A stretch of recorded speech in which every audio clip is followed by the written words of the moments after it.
शहर हैदराबाद में शराब पीकर गाड़ियां चलाने वालों पर पुलिस का शिकंजा। पुराने शहर के इलाके फलकनुमा ट्रैफिक पुलिस ने इंजन बौली रोड शमशीरगंज के पास शराब पीकर गाड़ियां चलाने वालों की चेकिंग की। तकरीबन 450 से ज्यादा मोटरसाइकिलों व कारों की तलाशी ली गई, जिसमें 10 से ज्यादा अफराद इसमें पाए गए, जिन्हें पुलिस ने हिरासत में ले लिया और कार्रवाई की। INDtoday.com के नुमाइंदे से बातचीत करते हुए फलकनुमा ट्रैफिक पुलिस के सर्कल इंस्पेक्टर ने बताया। Bureau report INDtoday.com।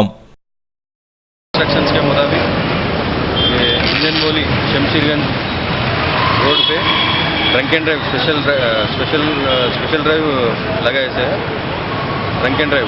इसमें करीब 450 से लेके 500 गाड़ियों को चेक करे तो उसमें 11 आदमी पी के पकड़े सो है।